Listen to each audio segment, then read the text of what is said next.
Assalamualaikum warahmatullahi wabarakatuh. Kami dari kelompok 11 akan mempresentasikan tentang restrukturisasi kredit. Kepada pemateri dipersilahkan. Assalamualaikum warahmatullahi wabarakatuh. Di sini saya akan menjelaskan tentang pengertian restrukturisasi kredit. Restrukturisasi kredit di sini merupakan kebijakan yang dilakukan oleh perbankan atau lembaga keuangan non-bank untuk memberikan kemudahan pembayaran kredit dari debitur pada debitur, guna untuk menghindari kredit macet yang dapat merugikan debitur dan kreditur. Nah, pada saat ini melakukan akad kredit dari pihak debitur diharuskan menandatangani perjanjian kesepakatan pembayaran kredit yang meliputi tenor, jumlah angsuran, besarnya suku bunga, dengan agungan yang akan diserahkan kepada pihak debitur apabila ia lalai dalam mentaati perjanjian itu.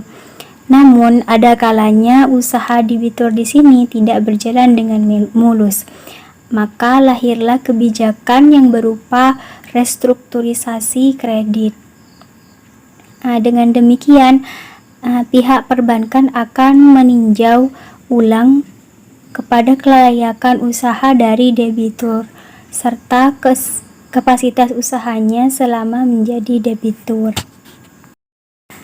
Selanjutnya, dasar hukum pelaksanaan program restrukturisasi kredit. Di sini dalam Undang-Undang Nomor 7 Tahun 1992 tentang perbankan sebagaimana telah diubah dengan Undang-Undang Nomor 10 Tahun 98, kemudian PBI Nomor 7 Tahun 2005, SEBI Nomor 7 Tahun 2005 tentang kualitas aktiva produk, kemudian PBI Nomor 2 Tahun 2000 tentang perubahan jumlah keputusan Direksi Bank Indonesia, Nomor 31 Tahun 1998 tentang restrukturisasi kredit, dan SEBI Nomor 7 Tahun 2005 tentang kebijakan restrukturisasi kredit, dan PP Nomor 14 Tahun 2005 yang diubah dengan PP Nomor 3 Tahun 2006 tentang tata cara penyelesaian piutang negara atau daerah. Bank harus memperhatikan ketentuan tentang kriteria apa saja yang perlu mendapatkan perhatian dalam restrukturisasi kredit didasarkan ketentuan dan perundang-undangan sebagaimana yang telah ditentukan. Selain itu, dalam melakukan restrukturisasi, bank wajib mengikuti standar akuntansi keuangan dari PAPI atau PSAK 31 dan 54, PSAK 50/55, PAPI revisi 2001, terutama perhitungan present value dan pengakuan kerugian restrukturisasi. Selain itu, bank harus memiliki kebijakan dan pedoman secara tertulis sebagai panduan dalam melakukan restrukturisasi kredit. Assalamualaikum warahmatullahi wabarakatuh. Di sini saya akan menjelaskan tentang manfaat restrukturisasi kredit. Yang pertama yaitu debitur dapat membayar angsurannya tepat waktu. Proses restrukturisasi kredit itu sendiri berupa peninjauan ulang kapasitas usaha serta kemampuan debitur untuk membayar angsurannya selama masa tenor. Pihak kreditur akan menilai kelayakan usahanya. Jika dirasa angsurannya sebelumnya lebih besar, maka akan diperkecil sesuai dengan kelayakan usahanya. Cara ini dimaksudkan agar debitur atau nasabah dapat membayar angsuran tepat waktu. Dengan demikian, tidak lagi terjadi risiko kredit macet di antara kedua belah pihak yang tentunya akan sangat merugikan. Yang kedua yaitu tidak memberatkan debitur. Debitur yang mengalami penurunan usaha harus diberikan alternatif pilihan guna dapat melunasi kreditnya. Oleh sebab itu, pihak kreditur atau perbankan itu sendiri harus memberikan pelayanan terbaik dengan cara meringankan kewajiban debitur melalui proses tersebut. Yang ketiga yaitu dapat mengamankan barang agunan. Barang agunan seringkali dijadikan agunan oleh nasabah atau debitur yang melakukan kredit. Namun ada kalanya barang agunan merupakan barang yang digunakan untuk usaha, sehingga apabila barang agunan tersebut diambil oleh pihak perbankan, maka kemungkinan besar usaha akan mengalami kebangkrutan. Maka dari itu, langkah tersebut diambil untuk menyelamatkan barang agunan. Dengan demikian, debitur masih bisa menjalankan usahanya dan membayar angsurannya walaupun dengan nilai yang lebih kecil, namun setidaknya tidak kehilangan penghasilan utamanya. Yang keempat yaitu fasilitas pelayanan dari kreditur. Debitur yang mengalami kemunduran usaha berhak untuk mengajukan keringanan kredit. Oleh sebab itu, cara ini merupakan salah satu fasilitas layanan yang baik dan dari kreditur sebagai bentuk kebijakan yang diberikan. Kelayakan usaha debitur tentunya telah ditinjau sebelumnya oleh pihak kreditur, namun kemunduran usaha yang terjadi seringkali tidak bisa diprediksi sebelumnya. Oleh sebab itu, memanfaatkan fasilitas tersebut merupakan salah satu keringanan yang diberikan oleh kreditur. Yang kelima yaitu angsuran menjadi lebih ringan. Akad kredit yang telah dibuat sebelumnya tentunya mengacu pada kelayakan usaha pada saat itu. Dalam akad tersebut akan tertuang besaran angsuran, suku bunga, dan tenor yang menjadi kewajiban debitur. Proses tersebut tentunya telah dilakukan survei kepada debitur sebelumnya.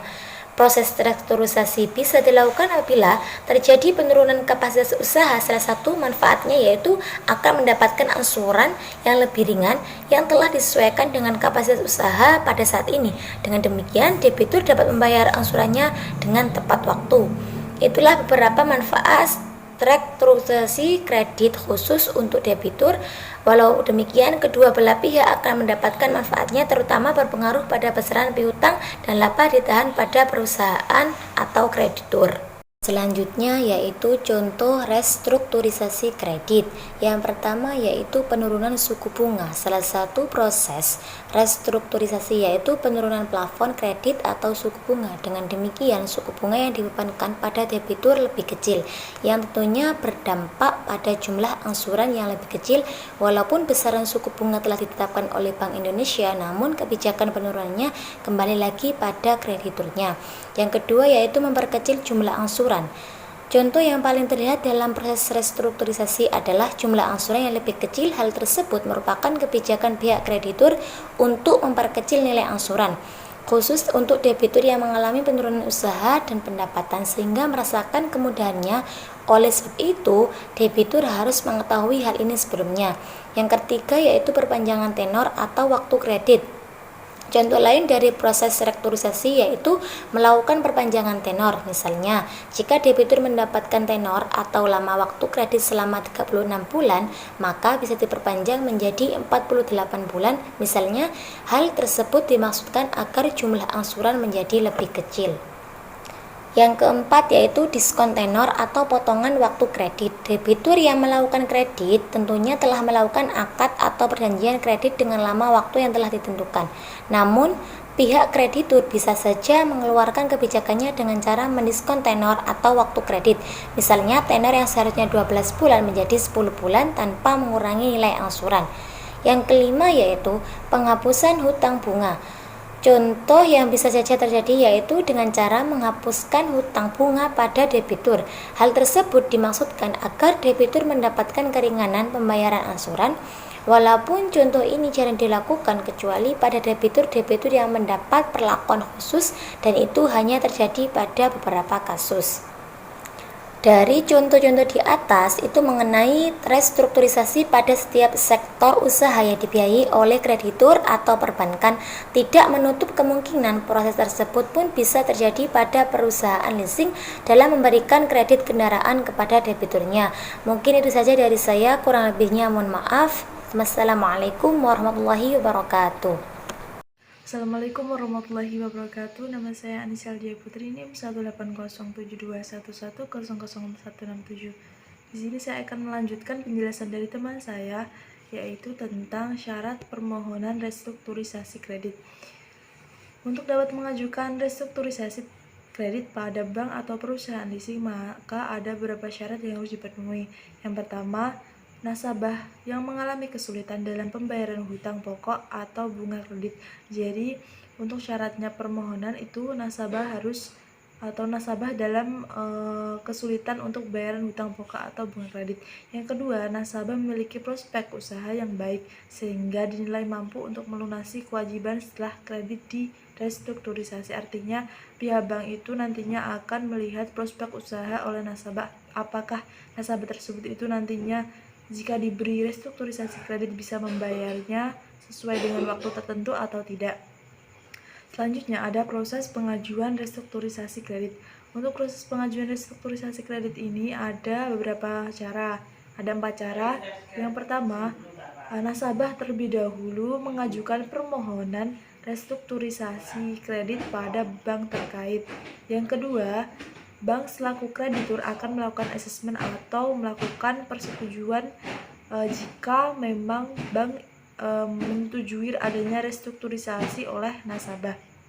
Yang ketiga, pihak bank atau perusahaan leasing memberikan restrukturisasi kredit berdasarkan profil risiko nasabah. Artinya, nantinya pihak bank atau leasing itu akan memberikan restrukturisasi kredit setelah mengetahui profil risiko dari nasabah tersebut.